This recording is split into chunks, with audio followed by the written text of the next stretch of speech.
मैं हूं आपके साथ आशा झा और मेरे साथ कार्यक्रम में एक बार फिर आपके हर एक सवाल का, आपके जहन में जो भी स्ट्रेस है उसको दूर करने के लिए अपनी कुछ खास जानकारियों के साथ मौजूद हैं प्रश्न कुंडली विशेषज्ञ पंडित सुरेश पांडे जी। बहुत बहुत स्वागत है पंडित जी आपका। पूजा की थाली, पूजा की रुई, पूजा का तिलक, पूजा का इत्र, कैसे दूर करेंगे नेगेटिव एनर्जी, जानने के लिए देखिए काल चक्र का स्पेशल एपिसोड। आज हम बात करने वाले हैं पूजा सामग्री की। देवी देवताओं की उपासना में इस्तेमाल होने वाली सामग्री का अपना अलग महत्व होता है और ये पूजा को सफल बनाने के लिए बहुत जरूरी माना जाता है। लेकिन क्या आपने कभी सोचा है कि भगवान की उपासना में इन पूजन सामग्रियों का प्रयोग क्यों होता है?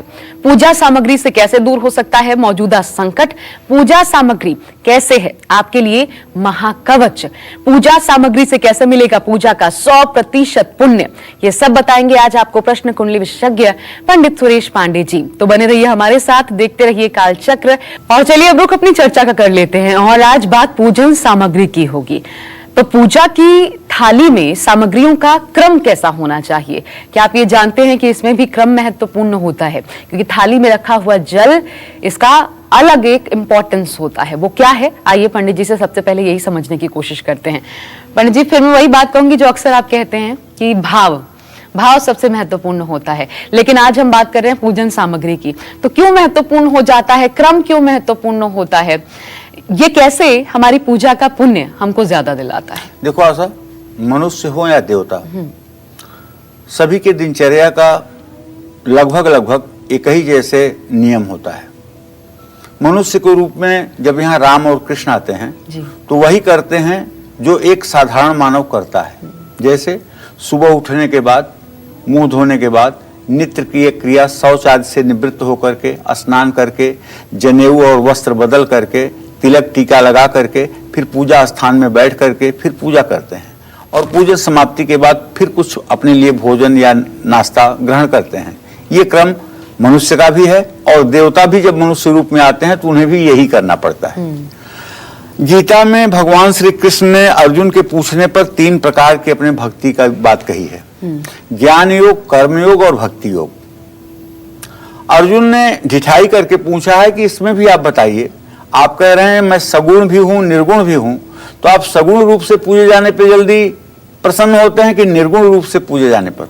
तो उन्होंने जवाब दिया, नहीं, मैं सगुण रूप से पूजे जाने पर जल्दी प्रसन्न होता हूं। निर्गुण रूप से तो मुझे ज्ञानी ध्यान करते हैं, लेकिन सगुण रूप से मुझे भक्त ध्यान करता है। सगुण निर्गुण ये भी समझाइए। सगुण का मतलब कि एक स्वरूप का चिंतन हो आपके मन में, और निर्गुण का मतलब कि कुछ ना चिंतन हो आपके मन में, शून्य चिंतन हो। आप ये देखें कि समस्त संसार ईश्वरमय है, कण कण में ईश्वर है, लेकिन ईश्वर की परिकल्पना आपके मस्तिष्क में न आए कि ईश्वर ऐसा है, ईश्वर ऐसा होगा, उसका हाथ पैर ऐसा होगा, ये कल्पना न है। भक्ति योग को भगवान कृष्ण ने बहुत ही सराहा है और भक्ति योग से भगवान का द्वार मिलना आसान है। लेकिन उन्होंने साफ कहा है कि हे अर्जुन, न तो मैं ज्ञान गम्य हूं, ज्ञान से मैं जाने वाला नहीं हूं। कोई आदमी ज्ञानी चाहे जितना बड़ा हो जाए मुझे नहीं जान सकता, और न मैं तपस्या से गम्य हूं, चाहे जितनी उग्र तपस्या कर लो मैं मिलने वाला नहीं हूं, और न ही मैं हठ योग से जानने योग्य हूं, और न ही मैं वेदों के श्रवण से और न ही पुराणों के अध्ययन से जानने योग्य हूं। मैं जाना तभी जाता हूं जब मैं अपने को जनाना चाहता हूं। मैं जाना तभी जाता हूं जब किसी को मैं जनाना चाहता हूं। ठीक है, लेकिन भक्ति योग ऐसा योग है कि भक्त के पीछे पीछे भगवान भागते हैं। भक्त आगे आगे जाता है, भक्त के पीछे पीछे जाते हैं भगवान। गीता में उन्होंने कहा है, अनन्यांश चिंतयन्तो मां ये जना पर उपासते तेसा नित्य अभियुक्ता नाम योगक्षेम वहाम्यहम्। जो सिर्फ और सिर्फ मुझ अविनाशी परमेश्वर को स्मरण करता है, उसके योगक्षेम की अर्थात उसके जलपान और भोजन की व्यवस्था मैं ही करता हूं। स्वयं किसी रूप में जाकर के उसके भोजन जलपान की चिंता मुझे ही करनी पड़ती है। ऐसे भक्तों के मैं पीछे पीछे चलता हूं। तो पूजन में आप लोगों को कई बार मैंने बताया है कि 3 प्रकार की पूजा सनातन धर्म में है, पंचोपचार, षोडशोपचार और राजोपचार। पंचोपचार पूजन वो है जिसमें गंध, अक्षत, पुष्प, धूप, दीप, नैवेद्य समर्पित किया जाता है। षोडशोपचार पूजन वो है जिसमें आवाहन, आसन, पाद, ध्यान, आवाहन, आसन, पाद्य, अर्घ, आचमनी, स्नान, वस्त्र, उपवस्त्र, गंधाक्षत, पुष्प, धूप, दीप, नैवेद्य, तांबूल, पुंगी फल और दक्षिणा और मंत्र पुष्पांजलि, ये चीजें सम्मिलित हैं। और राजोपचार को इसी का विस्तार किया गया है। तो जो सामग्री हम पूजन में यूज करते हैं, उन सभी सामग्रियों से ईश्वरीय कृपा हमारे ऊपर मिले, इसी के बारे में आज हमारी एक महत्वपूर्ण कड़ी है। देखिए, क्रम बिगड़ने से सारी चीजें बिगड़ जाएंगी। जैसे किसी को पहले कपड़ा पहना दीजिए, बाद में उसको स्नान करा दीजिए, तो क्या होगा? किसी को पहले चंदन लगवा दीजिए और बाद में स्नान कराइए, तब क्या होगा? तो इसलिए कैसे, किस विधि से और किस अनुक्रमणिका से, किस क्रम से पूजन होना चाहिए और किस क्रम से पूजन सामग्री इकट्ठा करनी चाहिए, दोनों बातें पूजा करने वाले के लिए आवश्यक है। तो पूजा सामग्री का जो हर घटक है वो हमारे शास्त्रों में बहुत महत्व रखता है। पूजा सामग्री देवी देवताओं को अपनी तरफ अर्पित करने से, उनको सही क्रम में थाली में रखने से हर प्रकार की मनोकामना पूरी होती है। थाली में पूजा सामग्री रखने का क्रम भी पंच तत्व के आधार पर होना चाहिए। ये पंच तत्व क्या है भाई? क्षिति, जल, पावक, गगन, समीर, जिससे ये पूरा ब्रह्मांड बना हुआ है। ठीक है, तो इस तरह से सामग्री रखने से ब्रह्मांड में मौजूद पंच तत्व का संतुलन बना रहता है, जिससे पूजा करने वाले साधक के शरीर में भी पंच तत्व संतुलित रहता है और शरीर में सात्विकता और सकारात्मकता बढ़ती है। पूजा की थाली में सबसे पहले जो आपको रखना है वो है 7 नदियों का पवित्र जल, और ये असंभव है आज के दिन में। एक बार तो आप कर भी सकते हैं, रोज रोज तो नहीं कर सकते। तो इसके लिए आप क्या करेंगे, घर का ही जो पानी है उसको आप तांबे के लोटे में या पंचपात्र में रखेंगे और उसमें गंगा जल डालेंगे और एक मंत्र पढ़ते हुए नदियों का आप ध्यान करेंगे। गंगा सिंधु सरस्वती यमुना गोदावरी च नर्मदा कावेरी सरयू महेंद्र तनया चर्मणवती वेदिका क्षिप्रावेत्रवती महासुर नदी ख्याता चया गंडकी पूर्ण जलय समुद्र सहित कुर्वन्तु नो मंगलम। ऐसा सभी नदियों का, समुद्र का स्मरण करते हुए उस जल में आवाहन करना चाहिए और इन सप्त नदियों के जल को एक लोटे में डाल करके रखने का विधान है। चलिए, सप्त नदियों का जल नहीं मिलता है तो कोई बात नहीं, जो मैंने मंत्र कहा है, अगर इस मंत्र को आप करके और उसमें जल का आवाहन करेंगे तो उस सप्त नदियों के जल जैसा ही आपको प्रभाव देने वाला है। और आइए बढ़ते हैं आगे, और बात तो पूजन सामग्री की हो रही है। तो पूजा की थाली में रुई के वस्त्रों का भी महत्व माना जाता है। रुई के कपड़े कैसे हमारी मनोकामनाओं को जल्दी पूरा कर सकते हैं, पंडित जी से ये जान लेते हैं। लेकिन पंडित जी, आजकल तो बाजार में बहुत छोटे, जैसे लड्डू गोपाल को कपड़े पहनाते हैं, बड़े सुंदर अंगवस्त्र भी आते हैं जो पहनाते हैं। रुई के कपड़ों का क्या विशेष महत्व होता है इससे अलग? रुई के कपड़ा कहने का मतलब ये है कि सूती कपड़ा। अच्छा, रुई का कपड़ा मतलब रुई से ही तो कपड़ा बनता है ना, सूत बनता है ना। जी, जी। रुई का कपड़ा कहने का मतलब है सूती कपड़ा, कॉटन। अच्छा, नो पोलिएस्टर, पोलिएस्टर नहीं। अच्छा, ठीक है, तो जो हमें लड्डू गोपाल के लिए कपड़े मिलते हैं ना, रेशमी जो मिलते हैं, रेशमी मिलते हैं, हाँ, वो तो और पवित्र है ना, रेशम तो और भी अच्छा है। तो ऐसे में पूजा की थाली में जल का कलश रखने के बाद कॉटन के कपड़े, या अगर कपड़े नहीं हैं कॉटन के तो सफेद धागा, ये आपको अपने पूजा स्थान में रख लेना चाहिए और उस सफेद धागे को या कपड़े को हल्दी से आपको जरा सा रंग लेना चाहिए। रुई जो है ना, ये मनुष्य के शरीर में सुषुम्ना नाड़ी की तरह है। सुषुम्ना नाड़ी वो होती है जो 24 घंटे में 4 बार चलती है, 4-4 मिनट। एक बार ब्रह्म मुहूर्त में भोर में, एक बार एकदम मध्याह्न दोपहर में, एक बार सायंकाल सूर्यास्त के समय और एक बार मध्य रात्रि में। सुषुम्ना नाड़ी में केवल आशीर्वाद और श्राप दिया जाता है। आशीर्वाद देंगे, किसी को कह देंगे कि जाओ राजा हो जाओ, तो उसको राजा होने से दुनिया की कोई ताकत नहीं रोक सकती है। लेकिन अगर आपने किसी राजा को कह दिया कि दरिद्र हो जाओगे, तो उसे दरिद्र होने से भी कोई नहीं रोक पाएगा। ये बात आपकी देवताओं को भी मानना पड़ेगा। और ऐसा होता क्यों है सुषुम्ना नाड़ी का प्रवाह? जब आदमी बहुत खुश या बहुत गुस्सा में हो तभी सुषुम्ना नाड़ी चलती है। अगर बहुत खुश हुए देवता आपकी तपस्या से, वरम ब्रूहि, वरदान मांग ले, तो आपने वरदान मांगा, उन्होंने तथास्तु किया, आपकी मनोकामना पूरी हो गई।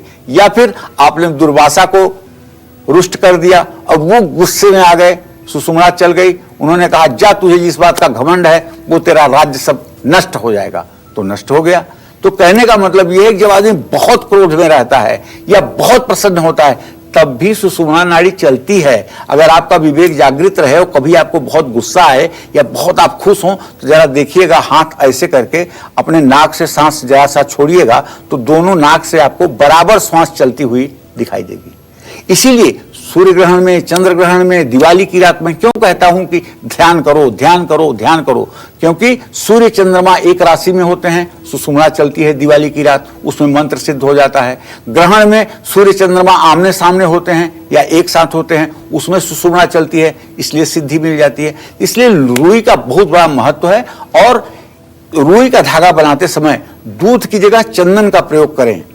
चंदन जो बया गिर है उसको घिस करके और उसको मतलब कि कपड़े पर छिड़कना चाहिए। चंदन की रुई में लेप करने से देवताओं की तरंगे बहुत जल्दी कार्यरत होती हैं और रुई के वस्त्र पर आकर्षित होती हैं, मतलब सूती कपड़े पर आकर्षित होती हैं। ये सात्विक वस्त्र जब आप देवता के ऊपर धारण करवाते हैं तो देवता अपना सगुण रूप जल्दी ही साकार रूप से धारण करते हैं और आपकी मनोकामना पूर्ण करते हैं। जय मां विंध्यवासिनी। पूजा में देवताओं को जनेऊ चढ़ाने का क्या महत्व है, जनेऊ कैसे हमारी पूजा को सफल बना सकता है, ये भी मैं बताऊंगा। और जनेऊ का बड़ा इंटरेस्टिंग टॉपिक बताऊंगा कि देवताओं को ही नहीं, मनुष्य जो जनेऊ पहनते हैं उसका क्या अभिप्राय है, क्यों ये जनेऊ पहन करके और जब लघु शंका करने जाएंगे, शौच जाएंगे तो दाहिने कान पर इसको लपेट लेंगे, क्यों, क्या कारण है, ये बने रहिएगा आप हमारे साथ। अब आइए बढ़ते हैं आगे। और रुई के वस्त्रों की बात तो हो गई, अब बात करते हैं जनेऊ की, जिसका अभी पंडित जी ने जिक्र किया था। जनेऊ का महत्व क्या है?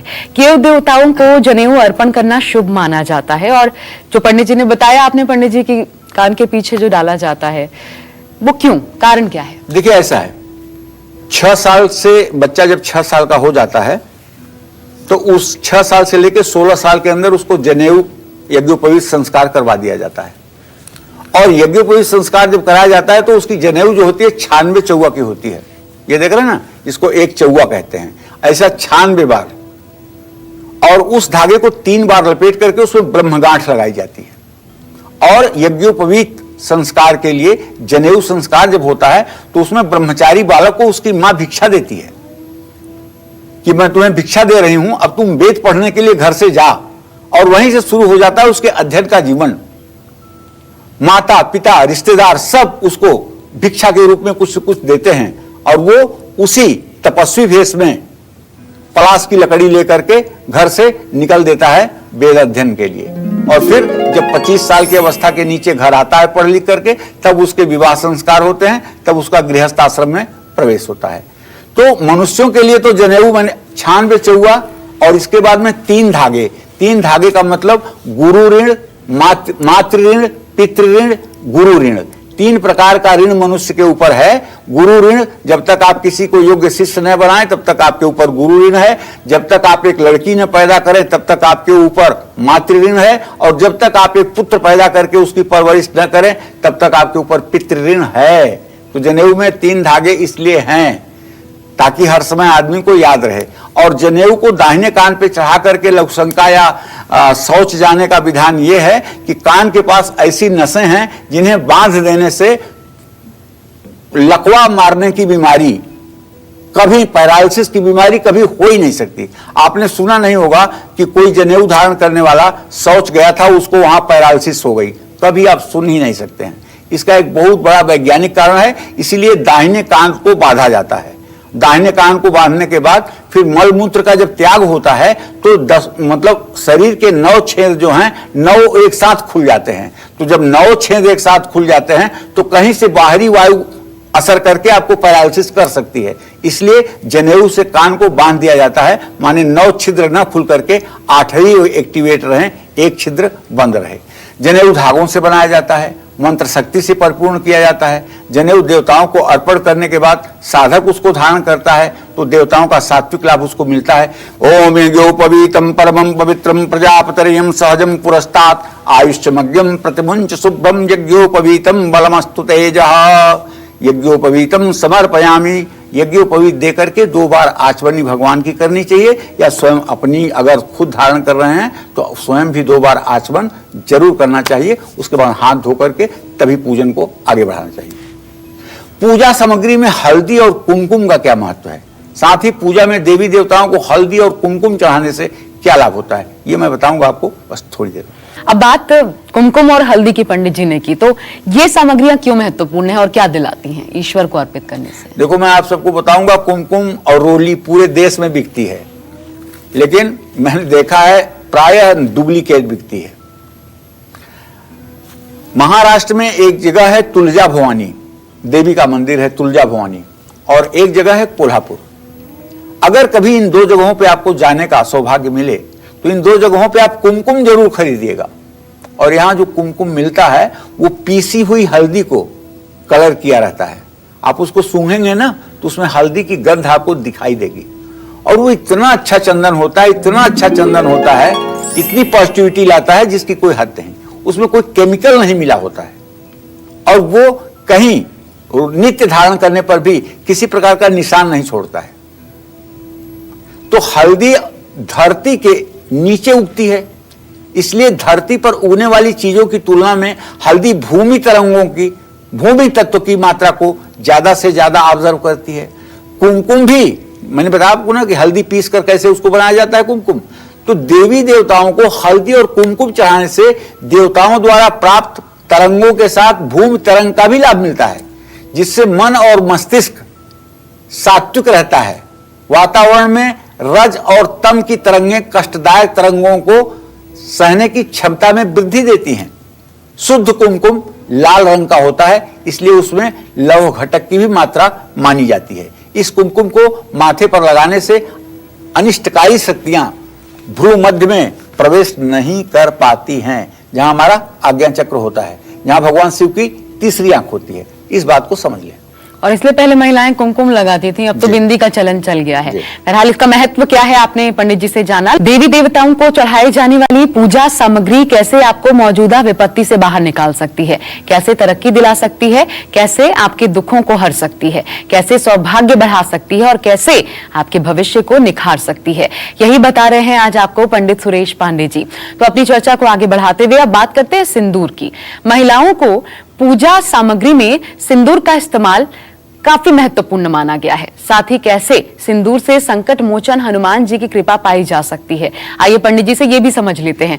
एक तरीके से अनिवार्य, महिलाएं जब पूजा करती हैं तो उनके सामने सिंदूर जरूर रहता है। पंडित जी, ये किस प्रकार के लाभ दिलाता है और क्यों महत्वपूर्ण माना गया है विधियों में? सुहागन महिलाओं के लिए, देवियों के लिए जी, जगतजननी जगदम्बा माँ सीता के लिए, सबके लिए सिंदूर जो है हर्ष को बढ़ाने वाला, सुख को देने वाला, सौभाग्य को बढ़ाने वाला है।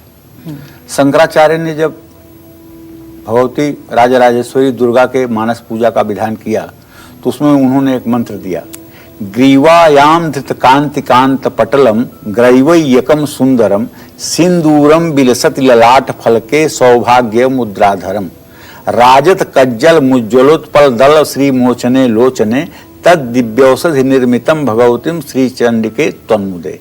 कहने का मतलब, माँ सोने की हंसली अपने गले में पहनती है और सिंदूर अपने मांग में धारण करती है, और इंद्राणी के द्वारा बनाया हुआ काजल माँ अपने आंखों में लगाती है। माता की ये पूजा का उपचार है। तो जब माता के लिए ये कल्पना है तो देवी देवताओं के लिए कल्पना होनी चाहिए। जी, महिलाओं के लिए सिंदूर की प्रथा कब बनी? हाँ, और मैं बता रहा हूँ। एक चीज और जोड़ देती हूँ जो बड़ी चर्चा भी होती है कि कभी कुछ पुरुषों के लिए ऐसा क्यों नहीं बना? हाँ, सही है, ठीक बात है। अब इसके बारे में बताना चाहता हूँ। महिलाओं के लिए सिंदूर इसलिए बनी परंपरा में, महिलाओं के लिए सिंदूर इसलिए बनी परंपरा में कि महिलाएं जो हैं उनका आभूषण बाल है जी, उनका आभूषण बाल है। कच कंचन भूषण भूरि क्षुधा, मतलब कलयुग नहीं, हर युग में महिलाओं का आभूषण बाल रहा है, सुहागन महिलाओं जी जी। और जब बीच में मांग में सिंदूर डाला जाता है तो सिंदूर का फार्मूला जो रासायनिक सूत्र है ना वो है Pb3O4। जो सिंदूर का फार्मूला है रासायनिक, जैसे ऑक्सीजन का O2 है, जल का H2O है, वैसे सिंदूर का है Pb3O4। अच्छा। इसमें ऑक्साइड होता है, शीशे का अंश होता है और एक तरह से पॉइजन भी होता है। ठीक है, तो जब उसको बीच मांग में भरती हैं तो आज तो इतने सनसिल्क शैम्पू हो गए, ये वो तमाम शैम्पू हो गए, बाल आप रोज धोते हो। पहले के जमाने में महिलाएं सप्ताह में एक बार ही मिट्टी से बाल धोती थी। हम लोगों के बचपन की बात मैं जानता हूं, मिट्टी से बाल धोती थी तो जुएं पड़ जाते थे शरीर में और वो जुएं दुखदाई होते थे। तो जब सिंदूर बीचों बीच मांग के डाल दिया जाता था तो जब जुएं इस पार से उस पार भ्रमण करते थे तो सिंदूर खा करके वहीं बीच में ही मर जाते थे। इसलिए जो महिलाएं बीच मांग में सिंदूर धारण करती थी उनको कभी जुएं से कष्ट नहीं होता था। एक तो वैज्ञानिक बात यह है इसलिए, और दूसरी बात मां पार्वती, मां सीता, इन्होंने मतलब कि सिंदूर को सौभाग्य के रूप में ग्रहण किया, इसलिए महिलाएं उसी स्वरूप को, गौरी को सिंदूर अर्पित करके फिर स्वयं सिंदूर अपने लगाना शुरू कर देती हैं। ठीक है। तो सिंदूर की जो शक्ति है उसमें शक्ति बहुत होती है, इसलिए महिलाएं सिंदूर को धारण करती हैं। सिंदूर धारण करना भाग्यशाली है, इसके लिए इनके तेज में वृद्धि होती है। सिंदूर धारण करते ही महिला का तेजमय जीवन जो है एकदम चमकने लगता है। सिंदूर का उपयोग हनुमान जी के लेप के लिए भी किया जाता है। सिंदूर में तेल मिलाकर हनुमान जी की मूर्ति पर लेप किया जाता है। ऐसा करने से हनुमान जी की मूर्ति में विद्यमान जो मारक तत्व है वो सिंदूर में आकृष्ट होकर के और संचित हो जाता है। आप सोच सकते हैं गणेश जी को भी सिंदूर जरूर लगाया जाता है, सारी देवियों को सिंदूर चढ़ाया जाता है। बस पुरुष पूजा करते समय देवियों के सर पे सिंदूर अपने हाथ से ना लगाएं, चम्मच से या फिर पान के पत्ते से, और चरण पे सिंदूर पुरुष डालें। महिलाएं अपने हाथ से सिंदूर लगा सकती हैं, क्योंकि हमारे यहां सिंदूर ब्रह्म विवाह का भी परिचायक है। सिंदूर पड़ गया तो शादी हो गई। दुनिया की कोई काट नहीं है कभी शादी को कोई अमान्य कर दे। बस सिंदूर होना ही विवाह होना है। और सिंदूर दान पूरे जीवन में एक बार ही होता है। एक बात आप जान लीजिए, आज जैसे बहुत चलन हो गई है डाइवोर्स की, तलाक की, इस तरह से, और दूसरी बार अगर शादी हो तो कभी सिंदूर दान करने का अधिकार नहीं है। दूसरी शादी आप कर सकते हैं, पुनर्भव कर सकते हैं, लेकिन सिंदूर डालने का अधिकार नहीं है किसी को, क्योंकि सिंदूर तो एक बार ही पड़ेगा, एक बार ही पड़ा है। उसके लिए एक चांदी की अंगूठी बनवाई जाती है या सोने की अंगूठी बनवाई जाती है, प्रतिष्ठा करके वो लड़की के सामने रखी जाती है और लड़का उसी पर 7 बार सिंदूर डालता है, अंगूठी पर 7 बार सिंदूर डालता है और वैवाहिक जीवन उसको मान लिया जाता है। तो पूजा में तिलक किस विधि से लगाना चाहिए, तिलक के बिना आपकी पूजा कैसे निष्फल हो सकती है, ये भी थोड़ी देर में चर्चा करूंगा।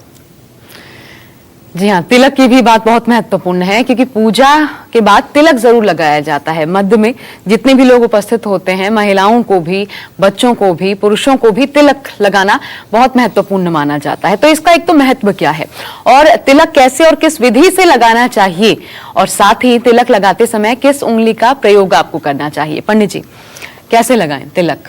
देखिए, जब कोई पूजा करने बैठता है ना तो सबसे पहले मतलब कि पंडित जी लोग उसके पवित्र करके आचमनी पे पवित्री धारण करवाते हैं और उसके बाद में उसके माथे पर तिलक लगा करके दाहिने हाथ में कलावा बांधते हैं। तब उसके बाद पूजन का कोई क्रम शुरू होता है। अच्छा, शुरू में ही। ठीक है ना। और ये क्रम चंदन का मनुष्य के लिए बता रहा हूं। मनुष्य को चंदन अपने अंगूठे से लगाना चाहिए। अंगूठे से चंदन लगाने पर भक्ति और मोक्ष की प्राप्ति होती है। दामाद को चंदन लगाना है तब भी पहले अंगूठे से ही लगाना चाहिए। सिंदूर का तिलक की बात नहीं कर रही है आप? नहीं, मैं मतलब कि जो है चंदन की बात कर रहा हूँ, चंदन की बात कर रहा हूँ, चंदन की बात, सिंदूर की बात नहीं कर रहा हूँ, चंदन की बात कर रहा हूँ। तो लगाना चाहिए। यहाँ तो चंदन लगाने की बात है ना, जैसे हम चंदन लगाए हुए हैं, इस तरह की चंदन की बात है, सिंदूर की बात ये नहीं है। तो कहने का आशय ये है, भगवान को जब लगाना चाहिए तो इस अनामिका उंगली से लगाना चाहिए। भगवान और देवी देवताओं को इस अनामिका उंगली से। ये सूर्य की उंगली है और आशा विश्वास करो ये उंगली मनुष्य के जीवन का इतना चमत्कारिक अंग है जिसकी कोई कल्पना नहीं की जा सकती है। इस उंगली से जब देवी देवताओं को चंदन लगा दिया जाता है ना, तो मनुष्य का जीवन धन्य धन्य हो जाता है। और आप किसी मनुष्य को अगर इस उंगली से चंदन लगा रहे हैं तो आप अपने गुरु को ही लगा सकते हैं, या तो कोई देवता के रूप में हो उसको ही लगा सकते हैं, सबको नहीं। तो शास्त्रानुसार अगर व्यक्ति तिलक नहीं लगाता है तो उसके द्वारा किया हुआ कोई शुभ काम, पूजा आदि फल शुभ नहीं देते हैं। हिंदू परंपरा में मस्तक पर तिलक लगाना शुभ माना जाता है, इसे सात्विकता का प्रतीक माना जाता है। तिलक हमेशा दोनों भौहों के बीच में, ये आज्ञा चक्र है ना, यही लगाया जाता है, भ्रुकुटी पर। इसके अलावा शरीर के अन्य स्थानों पर भी तिलक आप लगा सकते हैं, जैसे कंठ में लगा सकते हैं, बाहु में लगा सकते हैं। इसे चेतना केंद्र भी कहते हैं। आप अगर पूजा का पूर्ण फल चाहते हैं तो तिलक जरूर लगाएं। चंदनम वंदते नित्यम पवित्रम पापनाशनम आपदम हरते नित्यम लक्ष्मीर वसतु सर्वदा। तिलक धारण करने में अनामिका उंगली शांति प्रदान करती है। अनामिका सूर्य पर्वत की अधिष्ठात्री उंगली है। ये उंगली सूर्य का प्रतिनिधित्व करती है, जिसका महत्व यही है कि सूर्य के समान दृढ़ता, तेजस्विता, प्रभाव, सम्मान, सूर्य जैसी निष्ठा, प्रतिष्ठा बनी रहे। मध्यमा उंगली मनुष्य की आयु की वृद्धि करती है और अंगूठा प्रभाव और ख्याति के साथ साथ आरोग्य को प्रदान करता है। अंगूठा शुक्र के क्षेत्र का प्रतिनिधित्व करता है। शुक्र का क्षेत्र यही है। अगर ये क्षेत्र जिसका जितना ऊंचा है, शुक्र ग्रह उतना अच्छा है। और ये अगर पिलपिला है, बहुत दबा हुआ है, तो ऐसा आदमी दीनहीन मलिन जीवन जीने वाला होता है। ठीक है ना। तो शुक्र ग्रह जो है ये तो जीवन और शक्ति का प्रतीक है। ऐसे में राज तिलक, विजय तिलक अंगूठे से ही करने की परंपरा रही है। तर्जनी मोक्ष देने वाली उंगली। हाँ, अगर इस उंगली से आप चंदन लगाते हैं तो मोक्ष हो सकता है, लेकिन पहले इस उंगली का टेस्ट कर लीजिए। किसी बुद्धिमान व्यक्ति को आंख बंद करवा के बैठाइए और अपनी ये वाली उंगली उसके माथे पर ले जाइए, भ्रुकुटी पर, और आधा सेंटीमीटर दूर ही रखिए और 1 मिनट तक ऐसे उंगली लगा करके रखिए और उसके बाद उंगली हटा लीजिए। उससे पूछिए भैया आपको क्या महसूस हुआ, वो आपको खुद बताएगा कि मुझे क्या महसूस हुआ। अगर उसे लगे कि हाँ यहाँ कुछ जोर जोर से घूम रहा है तो इसका मतलब कि आपका इस चक्र एक्टिवेट है। बस आपको तब इस उंगली से मोक्ष की प्राप्ति के लिए चंदन लगाना चाहिए। इससे मनुष्य के मन में वैराग्य उत्पन्न होता है। ध्यान के लिए भी इस उंगली का इस्तेमाल किया जा सकता है पंडित जी? ध्यान के लिए तो इस उंगली का उपयोग ऐसे करते हैं ना, इसको जो है अंगूठे से मिला देते हैं। हाँ। तो ये योग मुद्रा हो जाती है। तो ध्यान अपने आप अपने शरीर के अंदर सर्कुलेट होने लगता है। ठीक है। लेकिन माला करते समय इस उंगली को बाहर निकाल दिया जाता है। संसार की जितनी आसुरी शक्तियां हैं ना, सबका ये अपने मैग्नेटिक पावर से समाधान कर देती है। इस उंगली को माला में टच नहीं कराया जाता है। और ये छोटी वाली उंगली भी माला में टच नहीं करती है। तो अनामिका मध्यमा अंगूठे से माला जप किया जाता है। ठीक है। तो ये उंगली हमारी सुरक्षा के लिए है। ये सुरक्षा गार्ड है शरीर में, इसलिए इसको बाहर निकाला जाता है। और चलिए अब बढ़ते हैं आगे और कुछ और पूजन सामग्रियों की भी हम बात कर लेते हैं। और इन पूजन सामग्रियों में देखिए, फूल जो है वो अर्पित करना बहुत महत्वपूर्ण है। अलग अलग तरीके के फूल आप लाते हैं, किस देवता को क्या प्रिय है वैसे फूलों का इस्तेमाल करते हैं। तो कौन से फूल किस देवता को चढ़ाए और फूल अर्पित करने से प्राप्त क्या होता है पंडित जी? पुष्प, फूल से बहुत मनुष्य को प्रसन्नता मिलती है, देवताओं को भी प्रसन्नता मिलती है। लेकिन एक बात जान लीजिए कि फूल गंधयुक्त होना चाहिए, फूल में सुगंध होनी चाहिए। मोंगरा, जूही, रजनीगंधा, चमेली, इन फूलों में देवताओं को सात्विक तत्व ग्रहण करने की क्षमता हो जाती है। इन फूलों की कलियां सूर्यास्त से खिलना शुरू होकर के ब्रह्म मुहूर्त तक खिल जाती हैं। बस एक अड़हुल का ऐसा फूल है जिसको देवी फूल कहते हैं, जो सूर्योदय के बाद भी जिसकी कली खिलती है, दिन में भी जिसकी कली खिलती है, सुबह भी वो कली में रह सकता है। ऐसे में इन फूलों की पूजा से इस्तेमाल की गई माला अत्यंत लाभकारी होती है। कहलार उत्पल नाग केसर सरोजाख्यावली मालती मल्ली कैरव के तकादि कुसुमयी रक्ता पुष्पैमाल्य भरेण सुरभिणा नाना रस स्रोत सा ताम्राम्भोज निवासिनीम श्री चंडिके त्वन्मुदे। कितना बहुत प्रकार के पुष्पों की माला बना करके और किस तरह से जगत जननी जगदम्बा को समर्पित किया जाता है, और जगत जननी जगदम्बा अपने भक्तों की मनोकामना कैसे पूरी करती हैं, यह सब चमत्कार होता है। सफेद या गुलाबी रंग के गुड़हल के फूल सूर्योदय के बाद भी खिलते हैं, यही बता रहा हूं। ऐसे फूलों को देवताओं के पूजा में पवित्रक माना जाता है। इन फूलों में सुगंध जिनमें नहीं होती है, ऐसे फूल देवी देवताओं को अर्पित नहीं करने चाहिए, और ऐसा फूल केवल गेंदे का फूल होता है। तुलसी, गेंदा, गुलाब, केवड़ा फूल हर दिन थोड़े खिलते हैं। अच्छा, केवड़ा, केतकी, ये फूल शिवजी को कभी भूल करके भी मत चढ़ाइएगा। पेड़ पौधों पर ज्यादा दिनों के तरोताजा फूल जब अगर हैं, ऐसे फूलों की सुगंध मंद हो जाती है और उनमें गुरु तत्व को आकर्षित करने की क्षमता बढ़ने लगती है। ऐसे में पूजा में देवी देवताओं को ज्यादा से ज्यादा पुष्प ताजे चढ़ाने चाहिए। हर पूजा में अक्षत का इस्तेमाल होता है। ये अक्षत क्या है? बिना अक्षत के बिना तो पूजा ही अधूरी रहती है। तो अक्षत के बारे में भी अभी बताऊंगा। बिल्कुल, अक्षत के बारे में भी जानना जरूरी है, लेकिन यह भी जानना जरूरी है कि टूटे हुए अक्षत के दाने पूजा में इस्तेमाल करने चाहिए या नहीं चाहिए, और अक्षत कैसे पूजा का अक्षय फल प्राप्त करवाते हैं। सबसे पहले तो यही महत्वपूर्ण है पंडित जी, दाने टूटे हुए हों तो क्या चलता है? जब दाने टूटे हुए होंगे ऐसा, तो अक्षत कैसे होगा? अच्छा, अक्षत का मतलब होता है अक्षत, जो क्षत न हो, जिसमें कोई विकृति न आई हो, जो जैसा पैदा हुआ हो वैसा ही हो, उसको अक्षत कहते हैं। चावल के धान को भूसी हटा करके संपूर्ण चावल को निकालना और उससे देवी देवताओं की पूजा करना, उसी को अनुष्ठान और कर्मकांड की भाषा में अक्षत कहते हैं। साबुत चावल को लाल या पीले रंग से रंगे हुए ये चावल पूजा में अक्षत के नाम से जाने जाते हैं। अक्षत के बिना सब पूजा ही अधूरी है। ऐसा माना जाता है कि अक्षत जिस पूजा में प्रयोग होता है, उस पूजा में अगर कोई सामग्री छूट भी जाए तो भी अक्षत के चढ़ावे से भूल माफ हो जाती है। कई बार ऐसा होता है कि एक ही दिया जला के रखा जाता है पूजन में, और बार बार जब दीपक का क्रम आता है तो पंडित जी जजमान के हाथ में चावल दे देते हैं, कहते हैं भैया दीपक समझ के इसको दिखा दो, तो वो दीपक समझ के दिखा देते हैं। ओम चंद्रमा मनसो जाता चक्षु सूर्यो अजायत श्रोता द्वायुष प्राण मुखाद अग्निरजायत दीपम दर्शयामि हस्तो प्रक्षालनम।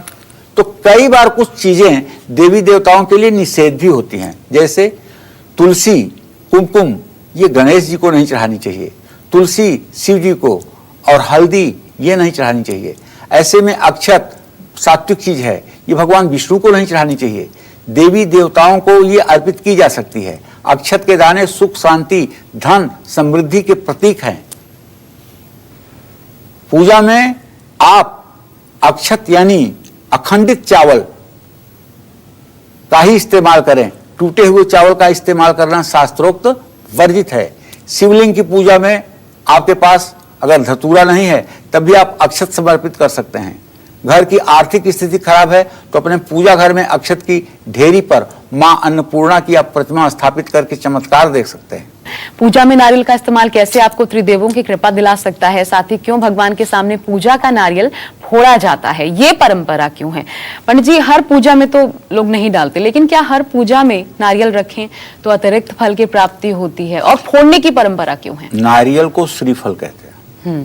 श्री माने महालक्ष्मी, फल माने उनका फल जी। नारियल को श्रीफल कहते हैं। इसीलिए जब किसी लड़की की गोद भराई होती है तो उसके आंचल में उसकी सास नारियल जरूर डालती है। नारियल की जगह गरी गोला भी डाल सकती है, लेकिन ये जरूरी होता है। आभूषण, गहने, कपड़े के साथ साथ बिना इसके पूर्णता नहीं होती है। इसलिए समाज में ये बहुत ही प्रासंगिक है।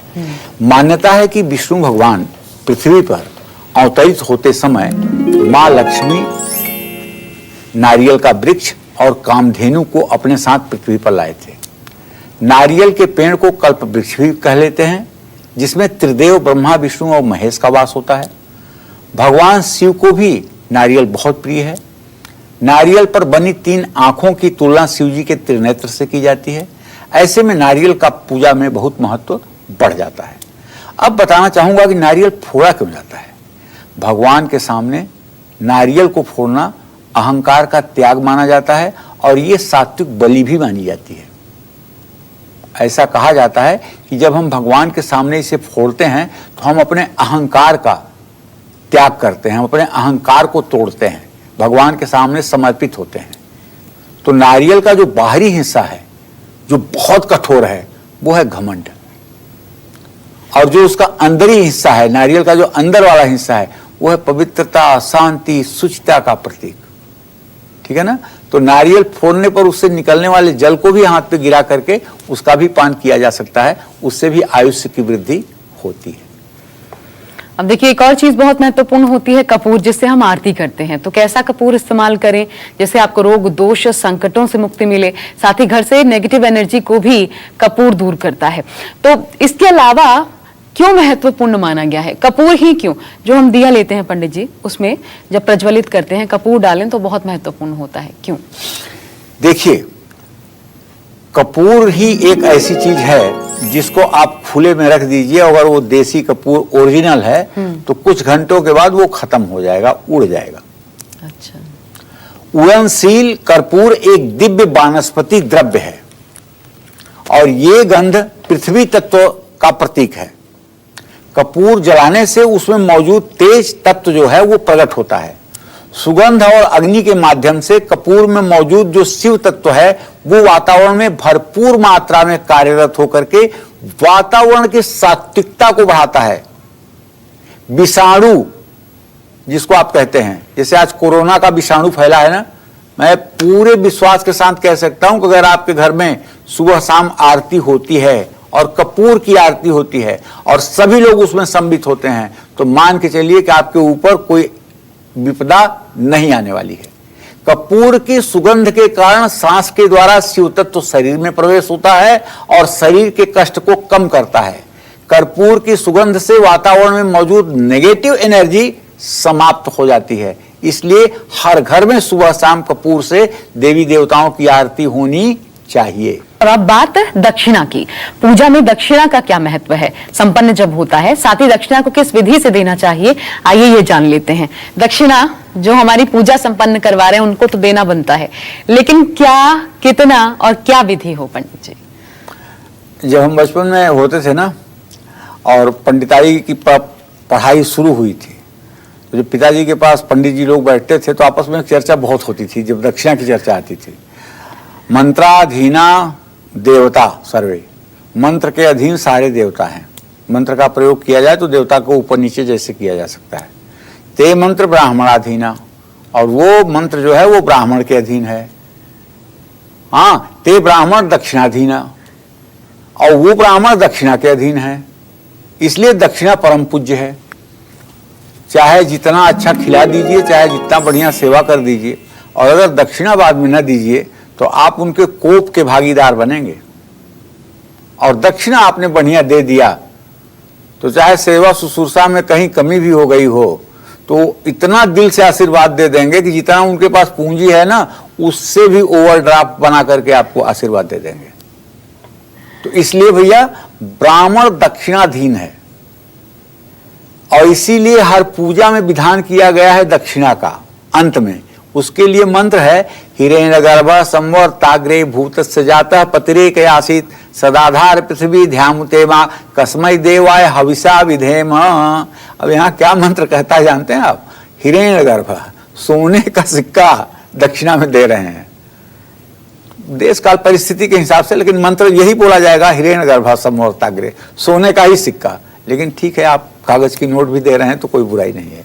पूजा में दक्षिणा रखने से साधक के अंदर त्याग की भावना उत्पन्न होती है और त्याग से विरक्ति की भावना उत्पन्न होती है, विरक्ति से वैराग्य उत्पन्न होता है।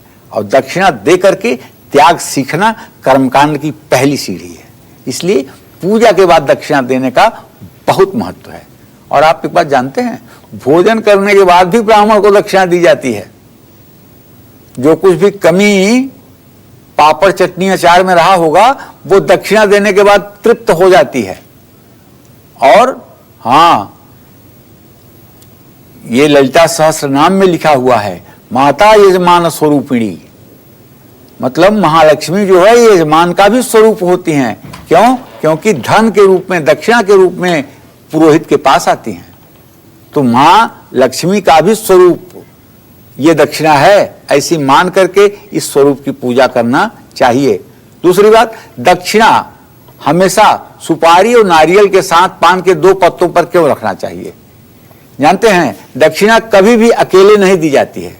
सुपारी, नारियल या पान के पत्ते पर रख करके दक्षिणा देनी चाहिए। इस प्रक्रिया में दक्षिणा शक्ति स्वरूप सुपारी, नारियल शिव स्वरूप के रूप में कार्य करती है। शिव शक्ति को उनके कार्य के लिए पान के पत्तों की कर्म भूमि दी जाती है, यानी आसन दिया जाता है। पान के पत्ते भी हमेशा 2 ही रखे जाते हैं। और कुछ ऐसे भी पंडित जी लोग होते हैं जो इतने तेज होते हैं कि पूजा कराते समय एक पान का पत्ता हाथ में लेंगे और फटाफट उसको तोड़ करके सारे देवताओं के सामने फेंक देंगे। अरे क्या श्रद्धा है! आपके पास नहीं पान है, एक ही पान है, एक ही देवता को चढ़ा के रुक जाइए।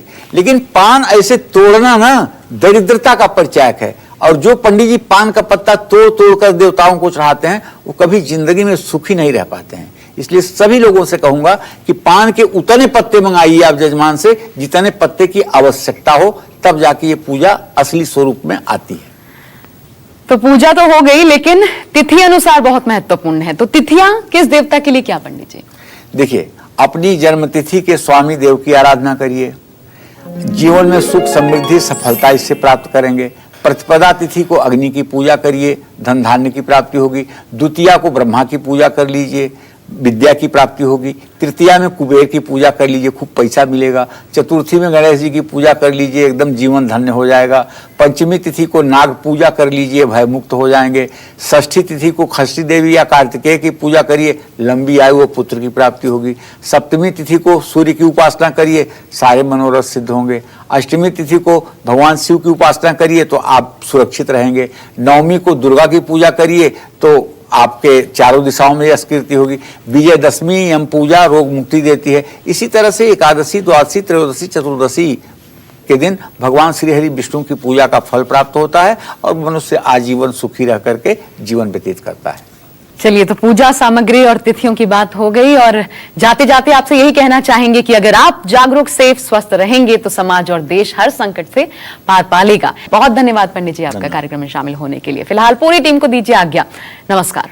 नमस्कार, मैं हूं मानक गुप्ता। अगर आपको हमारा ये वीडियो पसंद आया हो तो इसे लाइक और शेयर जरूर करें, और हाँ, हमें सब्सक्राइब और फॉलो करना ना भूलें ताकि आप देश और दुनिया की कोई खबर मिस ना करें। तो जुड़े रहिए हमारे साथ और देखते रहिए News 24।